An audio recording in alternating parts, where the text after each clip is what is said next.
लिखे सेंटेंस का ऑब्जेक्ट है और ऑब्जेक्ट को क्या होगा, प्रोनाउन हो गया, ठीक है ना। अच्छा मैं कैसा था, आपको इस मैं की क्वालिटी हमारे सामने कैसा से आंसर मिल रहा है, कैसे आंसर मिल रहा है, आप कहेंगे स्विमिंग से आंसर मिल रहा है, कैसा से आंसर क्या मिल रहा है, हाउ से क्या आंसर मिल रहा है, आप कहेंगे स्विमिंग करता हुआ, ये बात समझ। इसका मतलब हमारे सामने यहाँ इस प्रोनाउन की क्वालिटी देने वाला ये अपने आप एडजेक्टिव है। अगर इसके मीनिंग को हम समझने की कोशिश करेंगे तो इसका मीनिंग हमें समझ में आया स्विमिंग करता हुआ, स्विमिंग करता हुआ। अब इस सारी बातचीत से मतलब क्या समझ में आया, इस सारी बातचीत से मतलब हमें ये समझ में आया कि अगर ये अपने आप में एक जेरेंट की तरह से काम करता है तो जेरेंट की वजह से ही हम लोग इससे पहले वजह से यूज कर रहे हैं। अगर यहाँ पर ये प्रेजेंट पार्टिसिपल की तरह से काम कर रहा है, अगर यहाँ पर ये प्रेजेंट पार्टिसिपल की तरह काम कर रहा है तो हम इससे पहले ऑब्जेक्ट की यूज कर रहे हैं। क्या कुछ बात समझ में आ गई बेटा? गुरु बेटा आपकी कोई दूसरी क्लास है तो ये कॉमन सेंस की बात है बेटा, आपको क्लास छोड़नी पड़ेगी, उस क्लास को बाद में देख लेना, चाहे इंग्लिश की क्लास हो चाहे किसी और क्लास हो, बाद में देख लेना, कॉमन सेंस की बात है दोस्तों, है ना। ठीक है बेटा, आप पढ़ा दो बेटा, आपको प्यार करके कहना चाहूंगा, पढ़ा दो प्लीज। इन दोनों बातों को फॉर्मूले से अब हम समझने का काम करेंगे।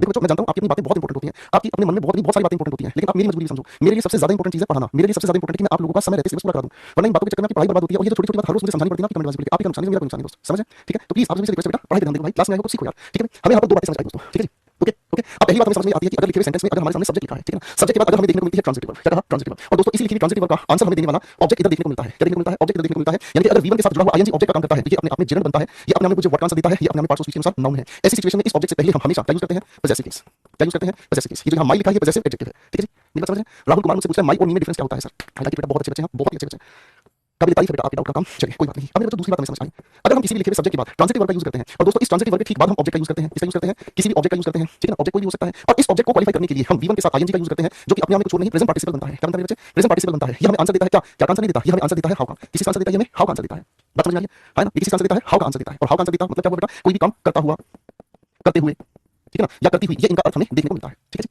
बात समझ में आ रही है, हाँ क्या बात समझ बेटा, ठीक है। तो ऐसे मामले में हम यहाँ ऑब्जेक्टिव केस लगाने का काम करते हैं, क्या लगाने का काम करते हैं, ऑब्जेक्टिव केस लगाने का काम करते हैं, ठीक है बात समझ में, ठीक है। अब पेपर में इसी के बेसिस पर कुछ सवाल आपसे पूछे जाते हैं दोस्तों, पेपर में कुछ सवाल इससे पूछे जाते हैं, जरा आंसर बनाने की कोशिश करना। व्हेन आई रीच देयर, ठीक है जी, व्हेन आई रीच देयर, ठीक है जी, okay, when I reach there I found, ठीक है, चलिए जी अब बताने की कोशिश करना बेटा, इसमें हिज का यूज होगा या हिम का यूज होगा,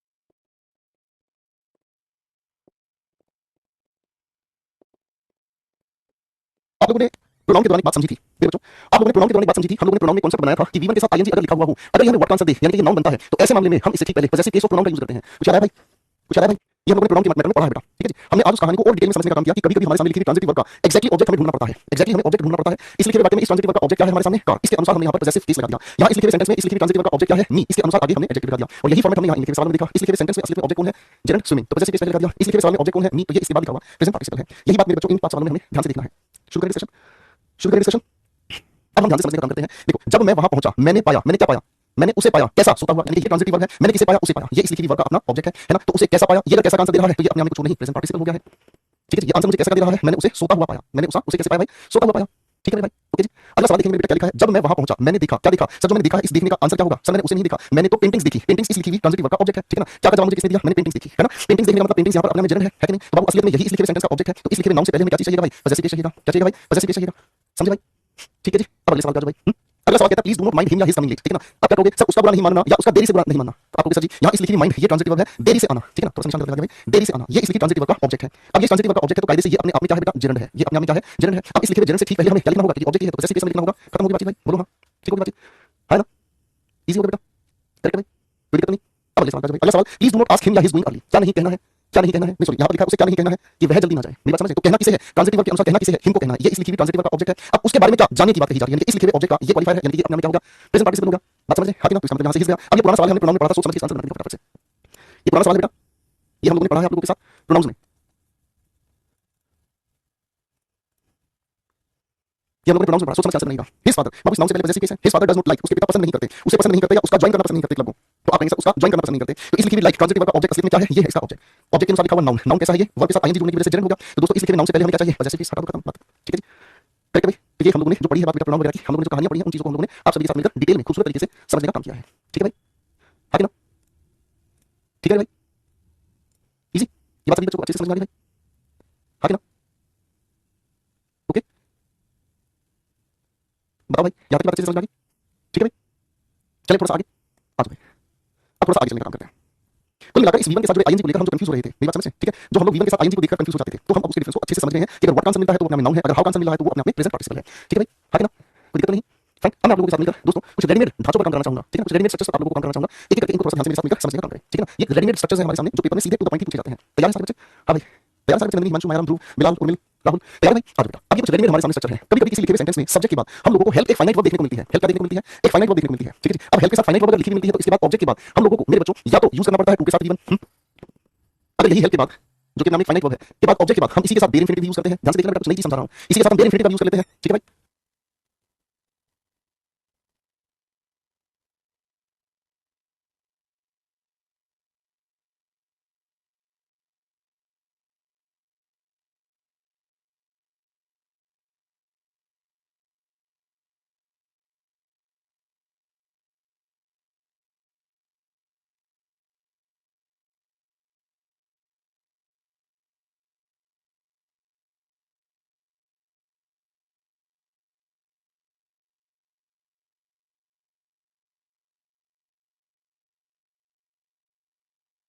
अब ये जो स्ट्रक्चर्स मैं आप लोगों को समझाना चाहता हूं थोड़ा सा ध्यान से समझना, ठीक है जी?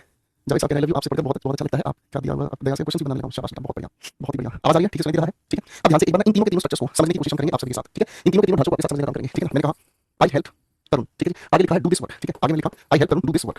यहाँ पर क्या आप पहचान के बता सकते हैं कि ये तो हमारा सब्जेक्ट हो गया, ये फाइनाइट वर्ब, ये फाइनाइट वर्ब का ऑब्जेक्ट, ठीक है भाई? यहाँ ये अपने आप में क्या हो गया? बेयर इंफिनिटिव हो गया। ये इसलिए बेयर इंफिनिटिव का अपना ऑब्जेक्ट है। पहचान लिया भाई? कोई दिक्कत नहीं है ना? करेक्ट है? है ना? यहाँ तक बात समझ में आ गई बेटा? ठीक है? ओके, ठीक है? आशीष बेटा दोनों फॉर्म भरो, एक फॉर्म को दोनों फॉर्म को भरो, ठीक है? दोनों फॉर्म को भरो, सारे जो भी फॉर्म्स हैं आपके सामने भरोगे। आपका इंटरेस्ट अच्छा है ना? तो आप भरो बेटा, फॉर्म भरो, निकालो, ठीक है ना?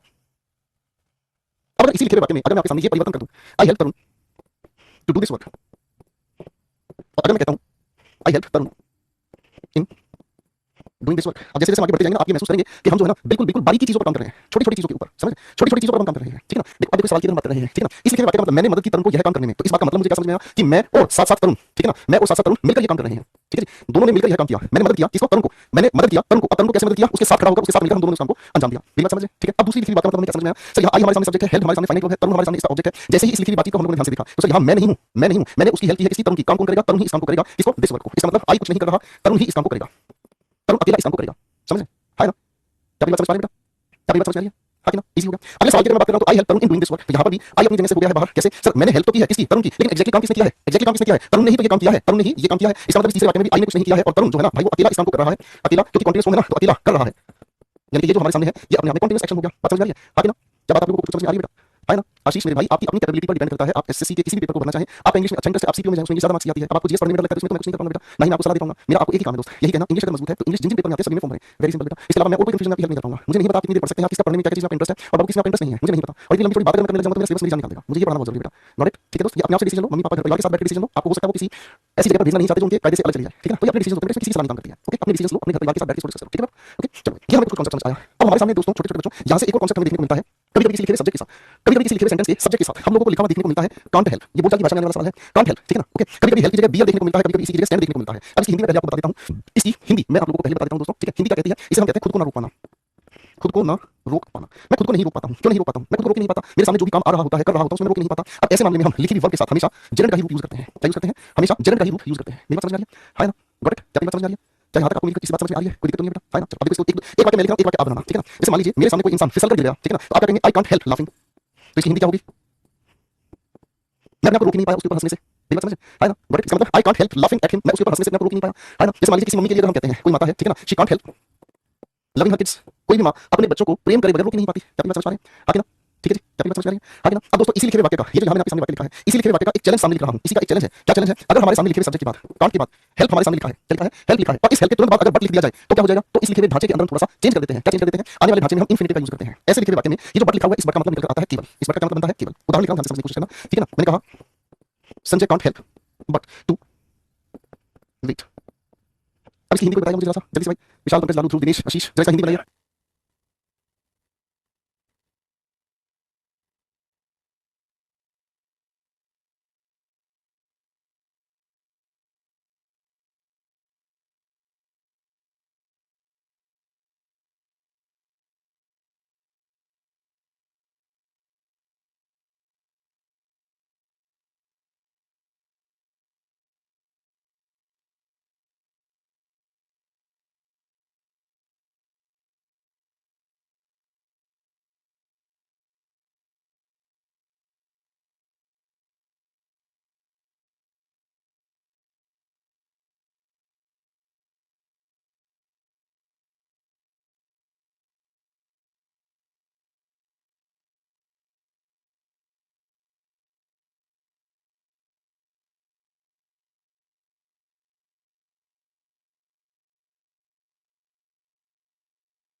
माफ करना कोई बच्चा गुस्सा नहीं होगा सर आगे सॉरी सॉरी सॉरी सभी बच्चों से काम करके सॉरी मैं बोलना चाहूंगा आदित्य हिमांशु पंकज नमस्कार गोविंदा सॉरी सॉरी सॉरी चलो चलो रसमलाई मंगवाई आपके लिए रसमलाई मंगवाई अभी आप लोगों के सामने खा के दिखाऊंगा रसमलाई देखो रसमलाई हमारे यहाँ ऐसी लगती है पेड़ के ऊपर देखो ऐसी रसमलाई लगती है हमारे पेड़ के ऊपर अभी इसको काटेंगे हम खाएंगे ठीक है ओके आ जाओ सारे भाइयों कहां थे हम ठीक है अब इसका मीनिंग में क्या समझ में आया Sanjay can't help but to wait here for her इसका मतलब क्या हुआ संजय कुछ और नहीं कर सका केवल क्या कर सका है जी अब ये कहीं संजय कुछ और नहीं कर सका केवल इंतजार कर सका उसका ठीक है जी ओके भाई है ना ठीक है चलो चलें थोड़ा सा आगे अब कौन सा आगे बढ़ाएं ठीक है भाई आओ भाई आप थोड़ी सी बात कर लीजिए ठीक है देखो मुझे सॉरी बोलना चाहिए क्योंकि मैं जानता हूं आपकी क्लास में लगभग ऐसा हो जाता है कि कभी-कभी किसी भी कारण की वजह से ना आपकी क्लास में बाहर जाना पड़ता है मुझे अच्छा नहीं लगता है ठीक है भाई चलो अब आगे चलें आगे चलें है ना ठीक है अब थोड़ी सी बात को आगे समझते हैं देखो कुछ और भी हमारे सामने वर्ब्स हैं जैसे अगर मैं बात करूं आप लोगों के सामने स्टॉप के बारे में अगर मैं बात करूं आप लोगों के सामने स्टॉप के बारे में तो स्टॉप एक ऐसी वर्ब है जो अपने एक से ज्यादा अर्थ ठीक है ना जी मैंने कहा फाइन जो अपने आप में जो को अंग्रेजी में बी ट्रू कहते हैं ठीक है तो एक से ज्यादा अर्थ अपने बताने का काम करता है ठीक है जी है ना थोड़ी सी कहानी समझने का काम करते हैं ठीक है ना ओके स्टॉप अपने आप में एक ऐसी वर्ब है स्टॉप अपने आप में एक ऐसी वर्ब है ठीक है भाई जो अपने आप में एक से ज्यादा अर्थ बताने का काम करती है कैसे बताने का काम करती है ध्यान दीजिएगा दोस्तों आप इस लिखे हुए स्टॉप के बाद इंफिनिटी को भी लेकर चल सकते हैं आप इसके बाद बेयर इंफिनिटी को भी लेकर चल सकते हैं आप इसके बाद चलो छोड़िए इंफिनिटी की बात नहीं करते इसके बाद जेड भी लेकर चल सकते हैं दोनों का हिंदी का अर्थ अलग हो जाता है दोनों का अपने आप में क्या चीज बेटा हिंदी का अर्थ निकल जाता है अलग कैसे अर्थ निकल जाता है ठीक है ना बेटा हेल्प के साथ अगर विद हम यूज कर रहे हैं तो इसका मतलब उसमें मेरा कोई रोल नहीं है ठीक है उसमें कोई रोल नहीं है उसमें इंफिनिटी का कांसेप्ट नहीं बताना तो मैं प्रेपोजिशन की बात यहाँ नहीं करूंगा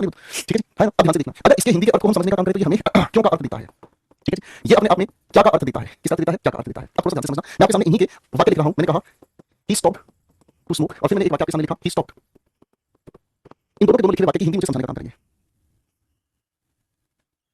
दोनों की हिंदी में मैं लिखता हूं आपके लिए ठीक है किसी काम को करने के लिए रुका ठीक है जी किसी भी काम को करने के लिए रुका जैसे कोई और वो काम कर रहा था और उस काम को करते करते उसे याद आया रुक गया और फिर उसने कोई और काम किया ठीक है ना और इस आईएनजी फॉर्म का मतलब समझ में आता है यानी कि जो काम करता हुआ रुक गया काम करता हुआ रुका क्या कहा मैंने काम को करता हुआ रुका अब इसी के बेसिस पर आपको ना इसी के बेसिस पर दोनों मीनिंग आपको समझ में आते हैं क्या समझ में आते हैं अगर मैं इसके लिखे हुए हिंदी को समझना चाहता हूं वह क्यों रुका तो क्यों का जवाब देने की कोशिश करेंगे और कहेंगे धूम्रपान करने के लिए रुका मान लीजिए वह गाड़ी चला रहा था मान लीजिए चलिए शुरू हुई था ठीक है सोनाली आदित्य मान लीजिए वह गाड़ी चला रहा था गाड़ी चलाते चलाते उसे याद आया चलो बहुत सिगरेट पी लेते हैं उसने गाड़ी को रोका और वह गया बनवाड़ी के पास सिगरेट ली और उसने क्यों रोकी गाड़ी आप कहेंगे धूम्रपान करने के लिए रुका है कि नहीं अब मान लो एक दूसरी सिचुएशन में काम करते हैं ही स्टॉप स्मोकिंग उसने क्या रोक दिया आप कहेंगे उसने धूम्रपान करते हुए अपने आप को रोक दिया है ना इसका मतलब क्या हुआ वह इंसान धूम्रपान कर रहा था इस काम को रुका इस बात को समझे भाई ठीक है ना अब ध्यान से फिर से समझना मान लीजिए इंसान सिगरेट पी रहा था ठीक है जी मान लीजिए इंसान सिगरेट पी रहा था अब सिगरेट पीते पीते अचानक से उसने देखा उसके पापा सामने आ रहे हैं पापा को सामने आते देखते उसने क्या किया धूम्रपान वो कर रहा था इस चीज को उसने एकदम से रोक दिया ठीक है तो स्टॉप के एक नहीं एक से ज्यादा मीनिंग मिलते हैं पहले इसी को और अच्छे से समझने के लिए मैं आपके सामने दो तीन क्वेश्चन देता हूं बच्चों ठीक है ना इन दो तीन क्वेश्चन के आंसर बनाएंगे फिर ऐसे ही कुछ और भी वर्ब की कंफ्यूजन से समझने देता हूं ठीक है ना राज स्टॉप हिज कार ठीक है राज स्टॉप आंसर बनाएंगे फटाफट से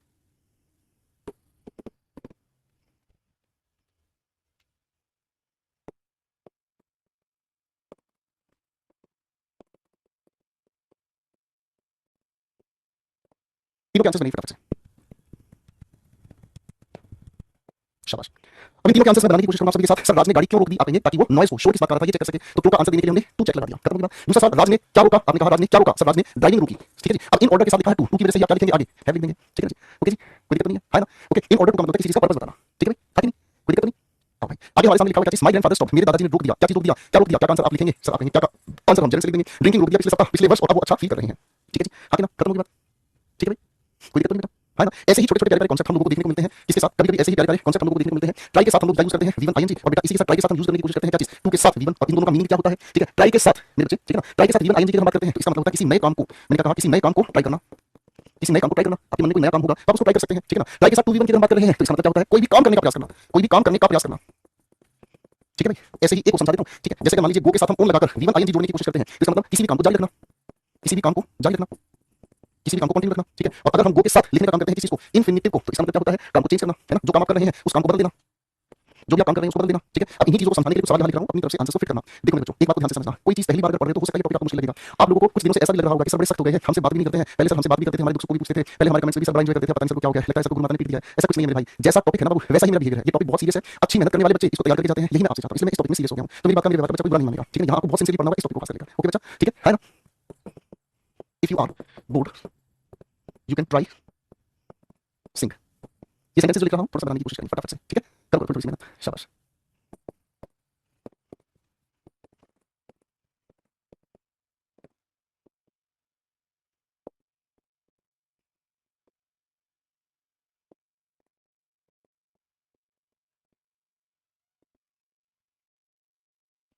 thank you thank you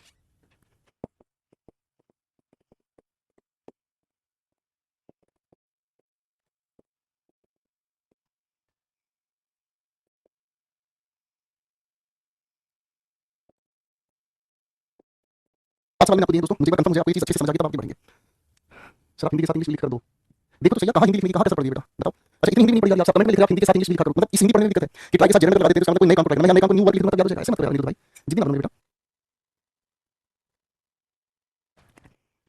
answer सुनाते हैं। पहला सवाल, अगर आप थक गए हैं, बोर हो गए हैं, तो आपको ट्राई करना चाहिए। क्या ट्राई करना चाहिए बताओ? नए काम को ट्राई करेंगे, मैं सब गाना थोड़ी देर मूड फ्रेश हो जाएगा। कोई नए काम को ट्राई करने के लिए जनरल लगा दिया, आई एम ट्राइंग, मैं कोशिश कर रहा हूं। क्या कोशिश कर रहा हूं? सोल्यूशन निकालने के लिए। इसका मतलब कोई काम कर रहे हैं तो काम फंसा हुआ है, उसको करने का पूरा करने की कोशिश कर रहे हैं, हल निकालने की कोशिश कर रहा हूं। शिखा रुकी, शिखा ने क्या रोका? सब गाड़ी चला रही थी, समझे, गाड़ी चला रही थी, उसने उसको रोका ताकि मैं कुछ खरीद सके। तो वैन के बाद कुछ काम करने के लिए जा रहे हैं तो टू बाइक और यहाँ पर हमें लगाना पड़ा, उसने क्या रोक दिया? ड्राइविंग रोक दिया। करेक्ट है। अगला सवाल है शी वेंट ऑन, वह किसके बारे में? कोई भी काम है वो लगातार बोलती रही किसके बारे में? उसके बारे में। आज की चीज ही ऐसी होती है, जब भी आप अपने प्रेमी या प्रेसी के बारे में बोलना शुरू करते हैं तो फिर आप रुकते ही नहीं, आपके मुखमंडल से मोहब्बत का बखान होता ही रहता है, होता ही रहता है, होता ही रहता है। आपके घर पर मेहमान आया, ठीक है, आपने उनके सामने कुछ खाने के लिए रखा, आपने कहा वुड यू लाइक, आपके घर पर मेहमान आया, आपने उनके सामने एक डिश ऐसे रखी और उनको कहा would you like, would you like. क्या लाइक करेंगे? सर लाइक से पहले वुड आ गया है तो अभी भी ऐसा काम करना पसंद करेंगे, टू ट्राई। अब इस टू के बाद जो ट्राई लिखा है, ट्राई के बाद क्या लिखेंगे? ट्राई के बाद मैं कहता हूं किसी नए काम को ट्राई करना है, किसी काम का करने का प्रयास करना, तो क्या कहेंगे? सर आपके सामने कोई डिश रखी है, इसको टेस्ट करना है, तो आप क्या लिखेंगे? Would like testing it. ठीक है जी। पेपर में आता है सवाल, ठीक है, पेपर में आता है सवाल, तब हमें सोचना पड़ जाता है, ठीक है, ठीक है बाबू भैया।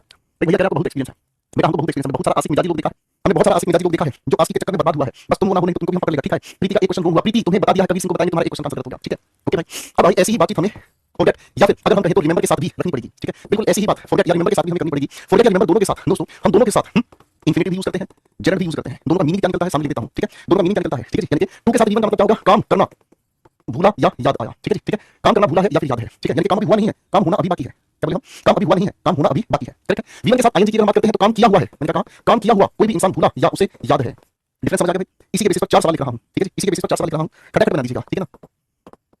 ही अपोलोजाइज्ड, अपोलोजाइज का मतलब माफी मांगना, एज ही फॉरगॉट, फॉरगेट की सेकंड फॉर्म फॉरगॉट है, ही forgot blank bring my notes, ठीक है भाई। इस चैप्टर के जब आप क्वेश्चंस बनाओगे ना, ठीक है ना, जब आप इस चैप्टर के क्वेश्चंस बनाओगे, ठीक है, तो अपनी इंग्लिश एक्टिव से तब वो भी मजा आएगा, क्या भाई?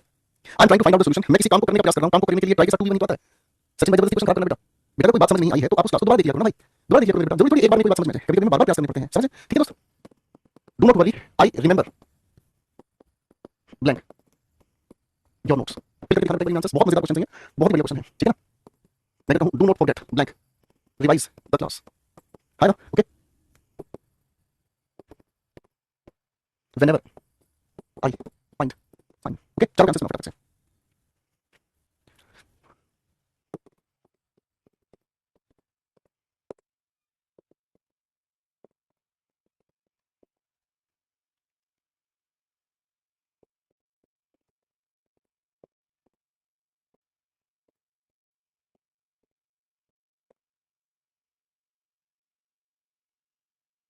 जल्दी बनाइए फटाफट से, थैंक यू सो मच सुंदरी बेटा, थैंक यू। चलो आंसर्स बनाओ फटाफट से, अब समझने की कोशिश करते हैं। अब हम ही अपोलोजाइज, उसने माफी मांगी, वो माफी क्यों मांगेगा? क्योंकि मैं भूल गया लाना मेरे नोट्स, नोट्स लाया नहीं है, लाना भूल गया, तो टू के साथ हम क्या लगा देंगे? ब्रिंग। लाना अभी बाकी है, लाया नहीं है, इसलिए हमने यहाँ पर टू ब्रिंग। दूसरे सवाल में लिखा डू नॉट वरी, चिंता मत करो, मुझे याद है मैं आपके नोट्स लाया हूँ, चिंता मत करो, मैं आपके नोट्स लाया हूँ, ये मुझे याद है। तो अगर मैं आपके नोट्स लाया हूँ तो यहाँ पर आप ब्रिंगिंग कर देंगे, है ना, ब्रिंगिंग का मतलब क्या होगा भाई? लाया हूँ। और अगर मैं कहता हूँ I remember to bring your notes, तो इसका मतलब क्या हुआ? मुझे नोट्स लाने हैं, मुझे ये याद है। तो इसमें तो दोनों भी बन सकती है बातें, इसमें दोनों बन सकती हैं। सवाल नंबर 3, क्लास खत्म होगी आज, जब क्लास खत्म होगी तो क्लास खत्म होने के बाद मैं आपको क्या कहूंगा? यही तो कहूंगा बेटा अपनी इस क्लास को रिवाइज करना भूलना मत, यानी कभी काम हुआ नहीं है, काम होना बाकी है, do not forget to revise your class. सवाल नंबर 4, मुझे याद है व्हेनेवर आई फाइंड टाइम, मुझे याद है कि जब भी मुझे टाइम मिलेगा मैं आपको फोन करूंगा, तो काम करना बाकी है, आप टू कॉल लगा देंगे। मैं भूल गया, क्या भूल गया? लंच करना भूल गया, इसलिए उसको यूं ही लंच ले आया, लंच नहीं किया, यूं ही वापस ले आया, तो क्या कहेंगे? He forgot to have lunch, ठीक है। अब एक लड़का घर गया, उसने जाकर मम्मी को कहा मम्मी लंच दे दो, मेरी बात समझे? हाँ कि नहीं? मेरी बात समझ आ रही? तो आप ये कह रहे हो जाकर मम्मी को मम्मी लंच, मम्मी कह रही है बेटा अभी तो लंच किया, थोड़ी देर पहले कितनी बार खाना खाएगा, खाना खाया हुआ किसी को याद नहीं रहा, तो आप ये कहेंगे, ठीक है जी, है ना, करेक्ट बेटा, ओके।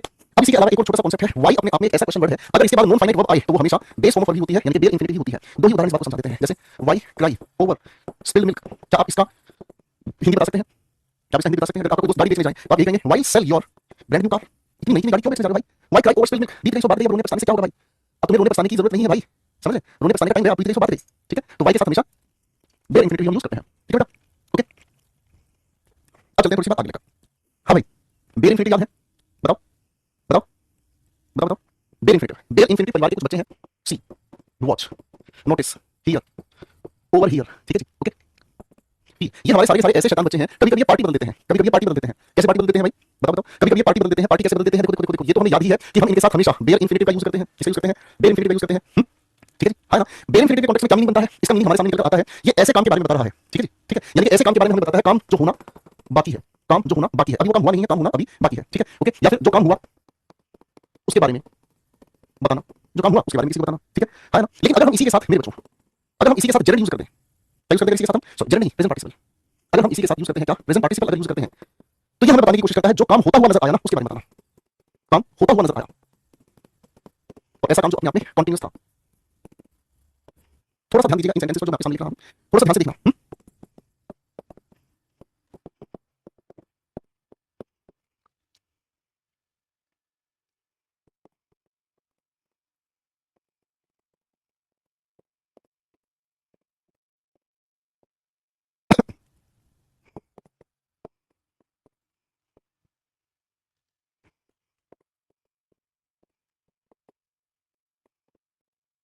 आखिरी के दो सेंटेंसेस तो हम थोड़ी देर पहले भी पढ़ रहे हैं, तो उम्मीद करता हूं आंसर बनाई देंगे। थोड़ी सी हिंदी बताने की कोशिश करेंगे दोस्तों।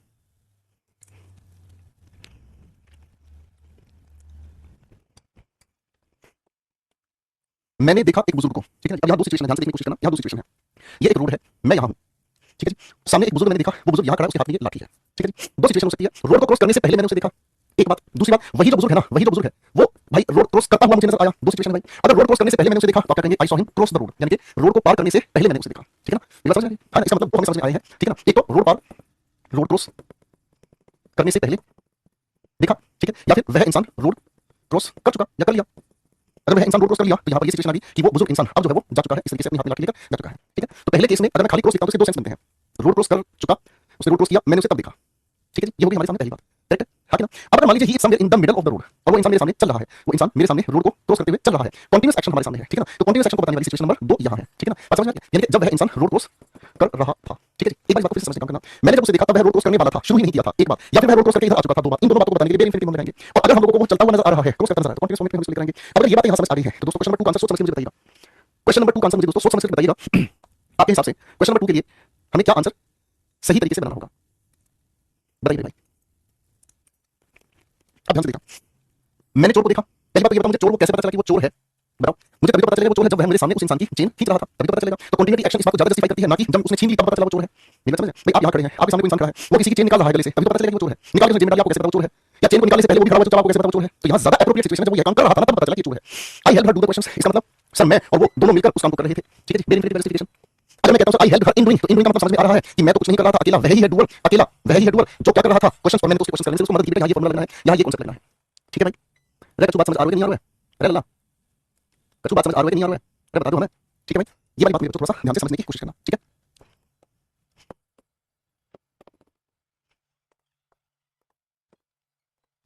बताओ इसमें क्या आप मार्क करेंगे बेटा। हम तभी उसी इंसान को काले दिखाई देते हैं जिस इंसान के दिल में काला है, दिख रहा है काला। हम केवल उसी इंसान को काले देखते हैं जिस इंसान के दिल में काला है, और जो इंसान हमें प्यार करता है उसे हम रंगीन दिखाई देते हैं। जैसे आपके सामने देखो रंगा ना, देखो मोहब्बत दिल में आती रंगीन हो गए, है ना भाई। चलो भाई इसमें बताओ क्या कहेंगे।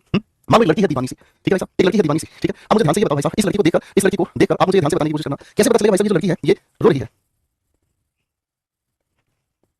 बताना भाई, कैसे पता चलेगा लड़की रो रही है? तो आप यही कहेंगे भाई साहब, सीधी सी बात है भाई साहब, उसकी आंखों से टिप टिप बरसा पानी, पानी ने आग लगाई, टाइम में दैट्स इट। ओके, हाँ कि ना। आज की क्लास को हम यहीं तक रुकेंगे बेटा। यहाँ तक की पूरी कहानी को पढ़कर आप लोगों को बेटा नोट्स वाले सेक्शन में पीडीएफ दी है, उस पीडीएफ को तैयार रखना, डाउनलोड करके तैयार रखना। पहले कुछ बातें आप लोगों को होमवर्क में पीडीएफ में, फिर हम क्लास में कुछ और प्यारे बेहतरीन कॉन्सेप्ट्स हमारे हैं जिनको हम आपके साथ मिलकर आगे की क्लास में पढ़ना शुरू करेंगे, सीखना शुरू करेंगे, ठीक है।